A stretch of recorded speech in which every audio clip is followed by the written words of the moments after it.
اللہ اللہ اللہ اللہ نہیں ہے. خدا کی قسم یہی سوچ آج ہماری قوم کی ہے. خانقاہوں میں مراقبے کروائیں گے, محاسبے کروائیں گے, مدرسوں میں پڑھائیں گے, یونیورسٹیوں میں پڑھائیں گے. جب اس کے دماغ پہ شہوت چڑھے گی اس کو شادی کا مشورہ نہیں دیں گے. اس کو کہیں گے محاسبہ کرو, مراقبہ کرو, فلاں بزرگ کا بیان سنو, تبلیغ میں چلہ لگاؤ, 4 مہینے لگاؤ. خدا کی قسم لا الہ الا اللہ یہ وہ سوچ ہے جو قوم لوط کی سوچ تھی. یہ مسلمانوں کی سوچ نہیں ہو سکتی. حرام شہوت سے بچنے کا راستہ اللہ نے شادی میں رکھا ہے, محاسبوں مراقبوں میں نہیں رکھا. نکال دو اس قرآن کو اپنے گھر سے باہر. اتنا میں معاشرے کے خلاف اس چیز میں لڑ کے خود تھک گیا ہوں کہ میں کبھی سوچتا ہوں یا تو میں پاگل ہو گیا ہوں یا یہ سارے لوگ پاگل ہو گئے. ایک خاتون کا میرے پاس فون آیا, میں بیوہ ہو گئی ہوں, میرے سے اپنی خواہش برداشت نہیں ہو رہی, زنا کا خطرہ ہوتا ہے, تو میں ایک کم درجے کا گناہ کر کے اپنی خواہش کو پوری کر لیتی ہوں. میں نے کہا حرام ہے, آپ نکاح کریں. مجھ سے کوئی نکاح کے لیے تیار نہیں ہے. میں نے کہا آپ اپنے حقوق سے دستبردار ہو کر کسی سے نکاح کر لیں کہ بھئی مجھے صرف اپنی اس حلال خواہش کے لیے کسی مرد سے نکاح کرنا ہے, میں اپنے آپ کو گناہ سے بچانا چاہتی ہوں, میں اپنے حقوق چھوڑنے کے لیے تیار ہوں. میں نے کہا کر لے گا نکاح, کیونکہ اللہ نے عورت کی خواہش کے لیے مرد کو بنایا اور مرد کے لیے عورت کو. اس کے علاوہ کوئی راستہ اسلام میں حلال نہیں ہے. اور اس مرد سے بھی قیامت کے دن سوال ہوگا جو اتنی بیوہ اور اس جیسی لاکھوں عورتیں بیٹھی ہوئی ہیں, حرام طریقے سے خواہشات پوری کر رہی ہیں, اور جب اس کمبخت سے کہا جاتا ہے کہ تو نکاح کر لے تو کہتے ہیں مجھ میں نکاح کی طاقت نہیں ہے. جبکہ انٹرنیٹ پر روزانہ ننگی فلمیں دیکھ رہا ہوگا, اتنی شہوت ہے, روزانہ اور طریقوں سے اپنی حرام خواہشات پوری کر رہا ہوگا, اور بڑے بڑے قوم میں کارنامے سر انجام دے رہا ہوگا جن کے لیے اچھا خاصا حوصلہ چاہیے. لیکن جہاں کسی عورت کو عفت اور پاکدامنی والی زندگی میسر کرنے کی بات آتی ہے, نکاح کی بات آتی ہے, یہ بکری بن کے بیٹھ جاتا ہے, کہتا ہے میرے اندر قوم سے لڑنے کی, رشتہ داروں سے لڑنے کی طاقت نہیں ہے. ویسے اس کو بولو نا وہاں جا کے بم رکھ کے آؤ تو رکھ کے آ جائے گا. اس کو بولو نا یہ فتح کر لو مارے کا, یہ کر کے آ جائے گا.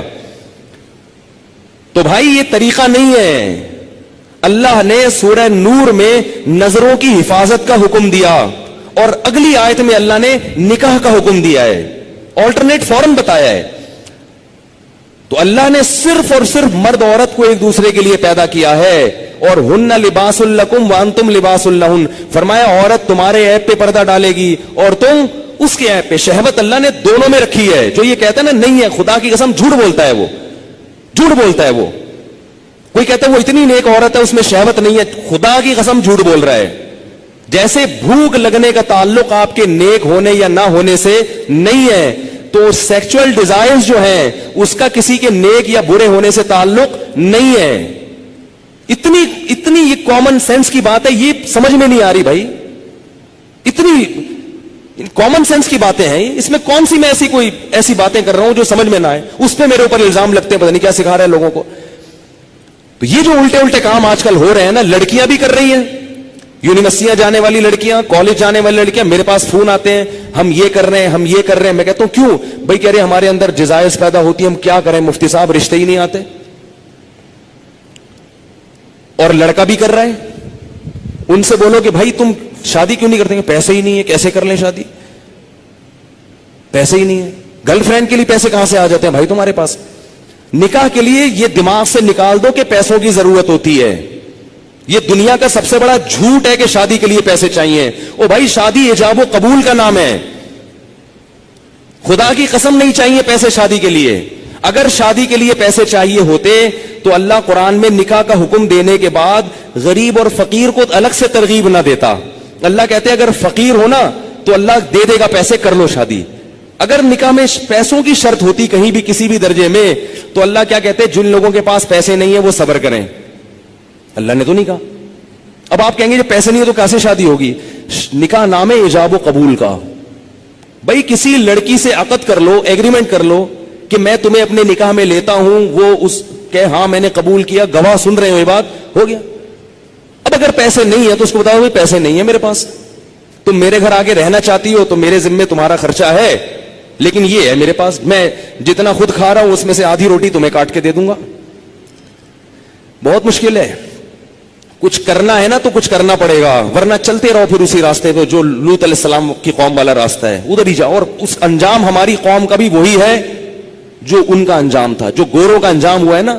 گورے کو یہ سمجھانا بڑا مشکل ہے کہ لڑکوں سے بدفعلی غلط کیوں ہے. کیوں مشکل ہے؟ اس لیے کہ وہ نکاح سے دور بھاگ کے لڑکوں کے اتنے عادی ہو چکے ہیں کہ اب وہ کہہ رہے ہیں مولوی پاگل ہیں, ان کو پتہ نہیں کیسی باتیں کر رہے ہیں. یہ گند میں جب ایک دفعہ پڑ گئے نا, پھر نکاح کے لیے پیسے ہوں گے تو بھی شادی نہیں کرو گے. یہ گند میں پڑنے سے پہلے کی باتیں ہیں ساری. پاکیزہ زندگی گزارو اللہ کے بندو. نکاح کرنا پیغمبروں کی سنت ہے, اور نکاح کے علاوہ راستہ اختیار کرنا یہ جہنمیوں کا طریقہ ہے, یہ پیغمبروں کا طریقہ نہیں ہے. موسیٰ علیہ السلام کے پاس کتنے پیسے تھے تو انہوں نے شادی کر لی تھی؟ کچھ بھی تو نہیں تھا. لڑکی کے باپ نے کہا 10 سال بکریاں چراؤ گے؟ انہوں نے کہا قبول ہے, چراؤں گا.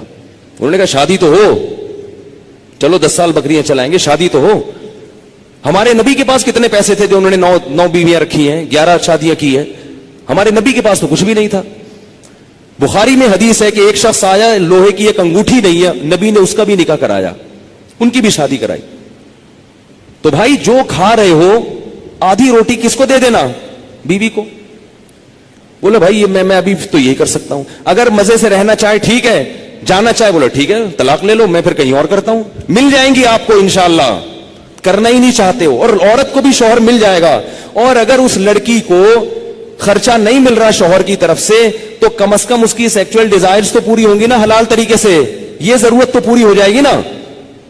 بھائی نکاح کر لے کہ بھائی مجھ میں بھی یہ خواہش ہے, میں حرام سے بچنا چاہتی ہوں. نکاح کر لیا مرد نے, اب کم از کم ان کو میاں بیوی کو ایک اپنی خواہش پوری کرنے کے لیے لباس تو مل جائے گا, ادھر ادھر منہ تو کالا نہیں کریں گے. رخصتی اس وقت کر لیں گے جب پیسے ہوں گے. آپ بولو بھائی میں اپنی آدھی روٹی کاٹ کے تمہیں نہیں دے سکتا, میرا پیٹ نہیں بھرتا, تم وہیں رہو, پہلے سے ایگریمنٹ کر لیں. نکاح صرف نان نفقہ اٹھانے کے لیے نہیں ہوتا, زنا سے بچنے کے لیے بھی ہوتا ہے. بلکہ نکاح کا تو بنیادی مقصد زنا سے بچنا, اولاد پیدا کرنا ہے. یہ ذمہ داریاں تو اللہ نے ایک نظام کو چلانے کے لیے مرد کے کندھوں پہ ڈال دی ہیں, ورنہ نکاح کا بنیادی مقصد یہ نہیں ہے. اگر یہ مقصد ہوتا تو محمد صلی اللہ علیہ وسلم حضرت خدیجہ سے شادی نہ کرتے, کیونکہ حضرت خدیجہ کے پاس پیسے تھے, ہمارے نبی کے پاس پیسے نہیں تھے. ذمہ داری اٹھانے کے لیے اگر شادی ہوتی تو خدیجہ سے, ہمارے نبی کی ذمہ داری حضرت خدیجہ نے اٹھائی ہے. نہیں آ رہی بات سمجھ میں؟ پہلی شادی جو ہمارے نبی کی ہوئی ہے اس میں ذمہ داری کس نے اٹھائی ہے؟ حضرت خدیجہ نے. حضرت خدیجہ نے فرمایا میرے پاس مال بہت ہے, شریف آدمی نہیں مل رہا کوئی, تو آپ نکاح, آپ شریف ہیں ٹھیک ہے.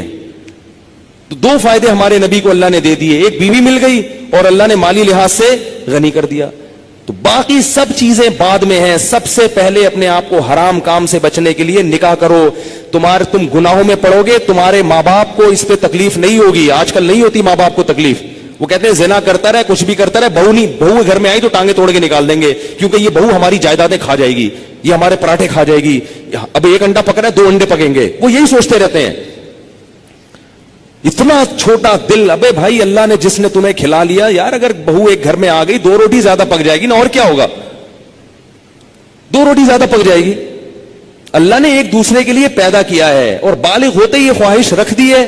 رکھنا اس کی علامت ہے کہ ہم ان دونوں کو نکاح کی ضرورت ہے. گوروں کے ہاں نکاح پر پابندی ہے, تو 13 سال کی لڑکیوں کے بوائے فرینڈ پھر کیوں ہوتے ہیں؟ اس لیے کہ ان میں یہ ڈیزائرز پیدا ہو چکی ہوتی ہیں. تو لوط علیہ السلام قوم کو کہتے کہتے تھک گئے کہ شادی شادی شادی شادی. وہ یہ نہیں کہہ رہے کہ میں نے خانقاہ کھولی, اس میں مراقبہ کرواؤں گا, تمہیں محاسبہ کرواؤں گا, چلہ کرواؤں گا, اور پھر بزرگوں کے بیانات سنو گے تو تمہارے دل سے یہ نفرت نکل جائے گی. یہ نہیں کہہ رہی لوط علیہ السلام. یہ 4 مہینے لگواؤں گا تبلیغ میں تم سب کے. ایسا آدمی 4 مہینے کے لیے نکلے گا نا, وہاں لوگوں کو خراب کر دے گا. یہ جو شہوت پرست آدمی ہے نا, جس کو حلال خواہش پوری نہیں ہو رہی, یہ تبلیغ کا ماحول جا کے کیا کرے گا؟ اس کو مدرسے میں چھوڑو گے, مدرسے کے طلبہ کو بگاڑ دے گا. اس کو بچوں کا استاذ بناؤ گے, قاری بناؤ گے, بچوں کو پیل دے گا. یہ اللہ معاف فرمائے, میں بہت برے الفاظ استعمال کروں, لیکن ہو رہا ہے یہ سب کچھ, بچوں کو خراب کر دے گا. یہ میں تو کہتا ہوں مدرسوں میں ایسے قاری کو رکھا نہ جائے جو شادی شدہ نہ ہو. رکھا نہ, کتنا ہی ایسے پیر اور مرشد سے بیعت نہ ہو جو شادی شدہ نہ ہو. بیعت ہوگے نا, شیطان اس کو تمہارے خلاف, اگر کوئی نیک خوبصورت مرید جا کے بیعت ہو گیا نا تو شیخ کا اس پہ دل آ جاتا ہے. بھائی اللہ نے نظام نہیں رکھا نا. ایک چیز, آپ کو بھوک لگ رہی ہو, کھانے کو روٹی نہیں ملے گی, تو جو تھوڑے دن تک برداشت کرو گے پھر کچرے سے گند نکال نکال کے کھانا شروع کر دو گے. کب تک برداشت کرے گا؟ تو جب مرد اور عورت کی خواہش پوری نہیں ہوتی نتیجہ کیا نکلتا ہے؟ وہ گند کی طرف جانا شروع. اور ایک وقت تک تو واپسی کا چانس ہوتا ہے, کچھ وقت کے بعد پھر پیسے آ جائیں گے نا, کروڑوں روپے بھی, پھر بھی واپسی کا چانس. تبھی نکاح کے بعد بھی گندگی میں پڑے رہتے ہیں ایسے لوگ. دیر سے جن کی شادیاں ہوتی ہیں نا, شادی کر کے بھی گناہ نہیں چھوڑتے وہ. تو لوط علیہ السلام نے کیا کہا اپنی قوم کو کہ یہ عورتوں سے نکاح کیوں نہیں کر رہے؟ قوم جواب میں کہہ رہی ہے ما لنا فی بناتک من حق, ہمیں عورت سے نکاح میں دلچسپی ختم نہیں ہے. اس سے پتا چلا کہ گناہوں میں جب پڑو گے تو حلال کی لذت بولو نا ختم ہو جائے گی, ختم ہو جائے گی. اور یہی ہو رہا ہے ہمارے معاشرے. بیویاں گھر میں بیٹھی ہوئی ہیں اور منہ کالے ہو رہے ہیں باہر جا کے. عورتوں کے اپنی زوجاؤں کو وقت ہی نہیں دیتے, محبت ہی ختم ہو گئی, کیونکہ اتنی گرل فرینڈ ہیں اسے منہ کالے کرا لی ہیں, اتنی عورتوں سے منہ کالا کرنے کی عادت پڑ چکی ہے, شادی سے پہلے پڑ چکی ہوتی ہے. آج کل جو شادی کے بعد کیسز آ رہے ہیں نا, وہ پتہ ہے کیا آ رہے ہیں؟ شادی ہوئی تو پتا چلا میرے میاں کی اتنی پہلے سے فرینڈز ہیں, اب چند دن تو بیوی کی طرف رغبت تھی, اس کے بعد وہ پرانی والی فرینڈز وہی شروع ہو گئی. عورت پہ کیا گزرتی ہے؟ عورت سب کچھ برداشت کر لیتی ہے مگر مرد کی بد کرداری عورت سے برداشت نہیں ہوتی. اس کو یہی نہیں پتا کہ کل کس عورت کے ساتھ دوستی لگائے گا, پرسوں کی. گھر تو ایسے گھر تھوڑی چل سکتا ہے. ایک عورت کی کال ہوتی نا جو ایسے اپنے غم بتاتی ہے, تو میں آپ کو بتاتا درجنوں عورتیں ہیں. نتیجہ کیا نکلتا ہے کہ ان لڑکوں کو شادی سے پہلے لڑکیوں سے دوستیوں کی عادت پڑ چکی ہوتی ہے, وہ چسکے لے لیے ہوتے ہیں. اب شادی کے بعد پھر وہ کہتے ہیں یار ایک بیوی یہ کیا ہے, یہ درجنوں لڑکیاں درجنوں لڑکیاں. پہلے ہی سے جب بچہ بالغ ہو تو والدین کو اللہ کا واسطہ دے کے کہتا ہوں اپنے بیٹوں کی بیٹیوں کی فکر کرو. بچہ بالغ ہو برائیوں میں پڑنے سے پہلے پہلے اسے اس کو گھر بار پہ لگا دو. اتنا نیک شریف نکلے گا, دیکھو آپ دعائیں دو گے مجھے, ایسا پیارا بچہ نکلے گا آپ کا, تھوڑے دن میں اس کی اولاد ہو جائے گی, میاں بیوی بچہ, وہ اسی میں مشغول ہو جائیں گے. اس کے کیونکہ اللہ نے انسان کے دل میں فطری طور پر گناہ سے نفرت رکھی ہے. جب اس کی حلال طریقے سے تسکین ہو جائے گی تو فطری طور پر اس کا طبیعت جائے گی نہیں گناہ کی طرف. میرے جو بزرگ ہیں, میرے مشائخ ہیں, 13 14 سال کی عمر میں ان کی شادیاں ہوئی تھیں. ایسی پاکیزہ زندگی انہوں نے گزاری ہے. میرے جو بزرگ ہیں میں ان کی بات کر رہا ہوں, 13 سال 14 سال میں ان کی شادیاں ہوئی ہیں, ایسے پاکیزہ زندگی.